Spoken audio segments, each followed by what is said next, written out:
Chers frères et sœurs, je suis heureux de vous accompagner sur Radio Nous-Île pendant ce temps de confinement en priant un psaume avec vous.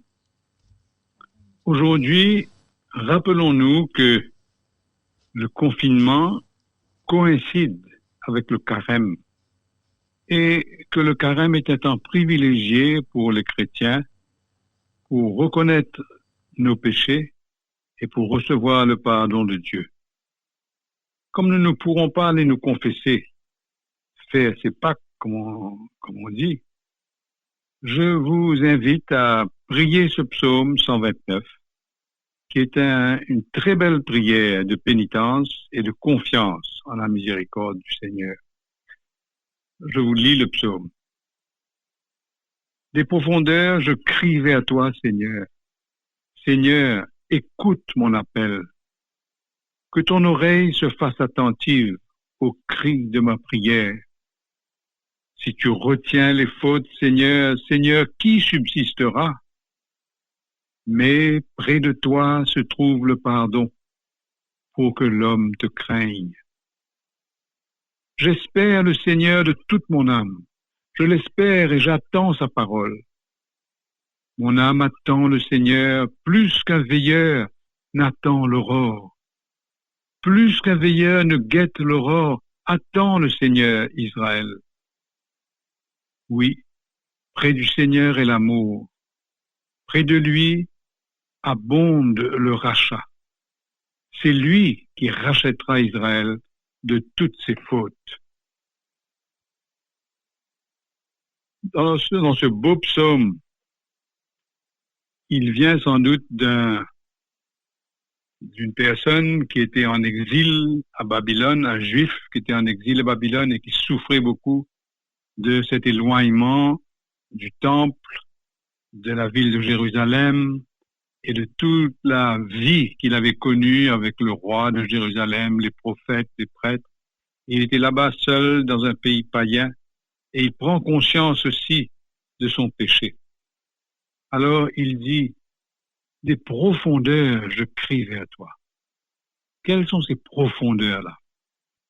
D'abord, c'est la souffrance de l'exil, mais c'est aussi la conscience de son péché.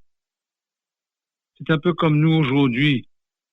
Nous souffrons tous de ce confinement, d'être obligés de rester à la maison. Mais nous sommes conscients aussi de notre péché.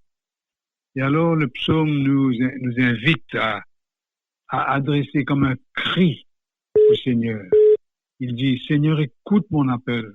Que ton oreille se fasse attentive au cri de ma prière.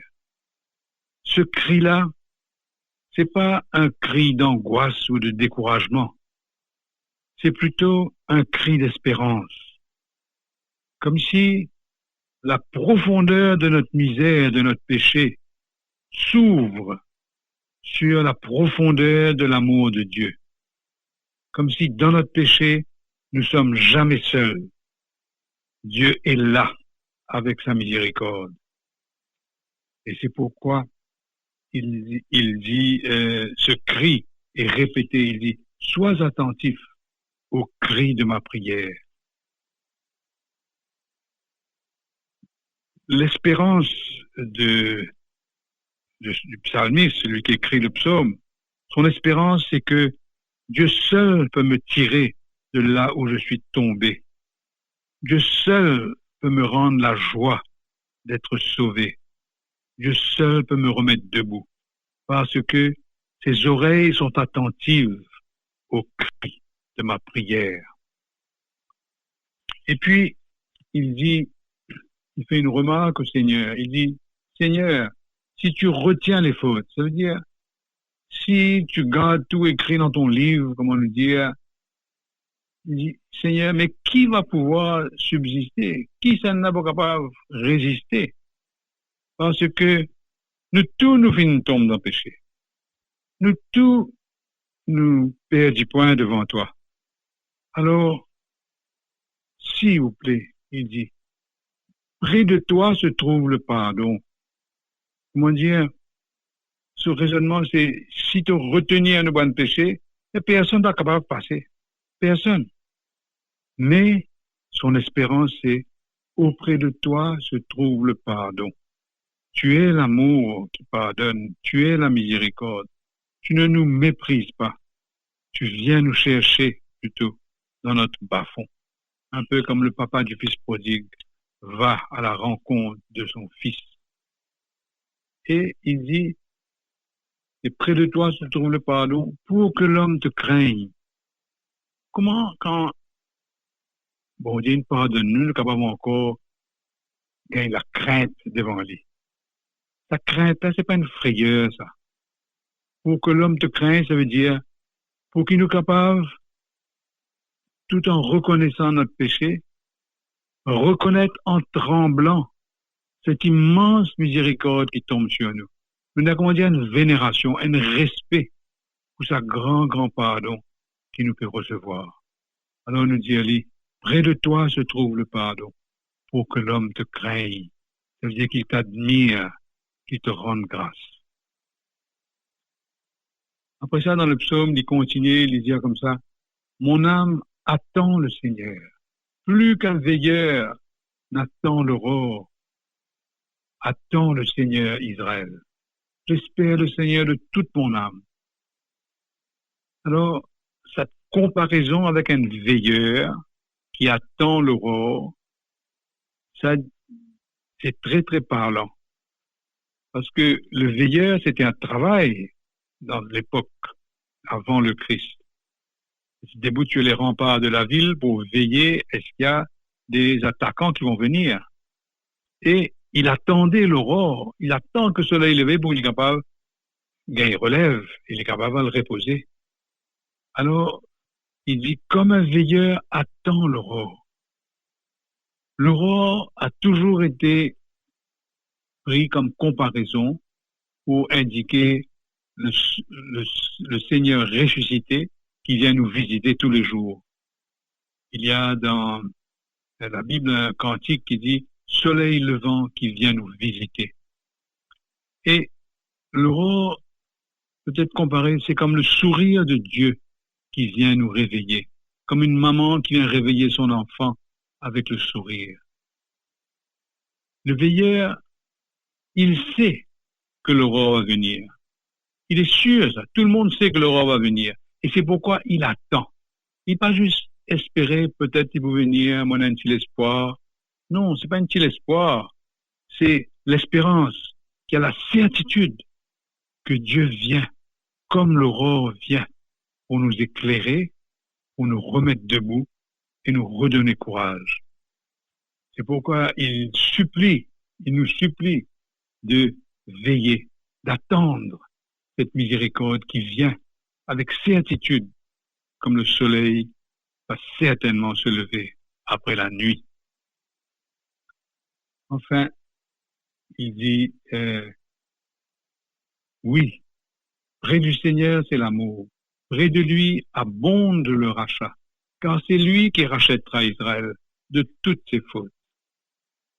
Alors, qu'est-ce que ça veut dire ce mot rachat qui vient ici? Rachat, c'était une coutume autrefois quand il y en a beaucoup de captifs, d'esclaves. Il y en a du monde qui, content, paye une somme d'argent pour obtenir la libération d'un esclave. Mais ici, le rachat qu'il peut causer, c'est plus que cela. Parce que dans la Bible, Jésus dit lui-même, il n'est pas venu pour être servi, mais pour servir et donner sa vie en rançon pour la multitude. La rançon, c'est la somme d'argent qu'on donne à quelqu'un pour racheter un esclave. Alors Jésus ne donne pas de l'argent, lui, il donne sa vie. Et pour comprendre la beauté de ce rachat, quelqu'un nous rachète en donnant sa vie, on peut raconter l'histoire de ce prêtre, le père Maximilien Kolbe, un prêtre polonais qui était dans les camps de concentration pendant la Deuxième Guerre mondiale. Et à un moment donné, là-bas, un officier nazi, un petit peu pour se venger que quelqu'un s'était sauvé, il voulait prendre 10 prisonniers et les mettre dans une dans un endroit, dans une salle pour mourir de faim. Et à un moment donné, un qui est choisi comme ça au hasard, il pleure, il tombe en pleurant parce que c'est un père de famille et qu'il laissait derrière lui sa femme et ses enfants. Alors le prêtre, il dit, moi je prends sa place. Moi j'ai pas d'enfant, moi je prends sa place. Et le père Maxime Jacob a donné sa vie pour sauver ce père de famille. Et d'ailleurs, il a été canonisé après par Jean-Paul II. Alors, ici, c'est de cela que le psaume parle. Oui, près du Seigneur est l'amour. Près de lui abonde le rachat. Ça veut dire cette volonté de nous tirer de l'esclavage du péché et de nous rendre à la liberté. C'est cela que nous célébrons à Pâques. Et comment est-ce que le don de la vie de quelqu'un peut nous sauver, peut nous racheter de nos péchés? C'est que ce don-là est tellement fort, donner sa vie pour nous va tellement loin que nous touchons par ça. Et quand nous les cœurs touchés, elle a même nous le cœur changé. Elle a même, on va dire, donne-nous Seigneur un cœur nouveau, mets en nous Seigneur un esprit nouveau. On change notre cœur de pierre en un cœur de chair quand on voit combien le Seigneur tient à nous jusqu'à donner sa vie pour nous. C'est cela que nous célébrons à Pâques. Alors moi invite de tout à nous préparer par un bon examen de conscience tranquille à la maison, par une bonne confession personnelle cœur à cœur avec Dieu, parce que nous ne pouvons pas nous confesser à l'église, et pour nous préparer à ce contact, à cette relation intime avec Dieu au fond de notre conscience, on peut réciter ce psaume-là, le psaume 129. Le réciter en famille, le réciter personnellement, ça nous préparera très très bien à célébrer la fête de Pâques. Bon courage à vous tous, à demain avec plaisir.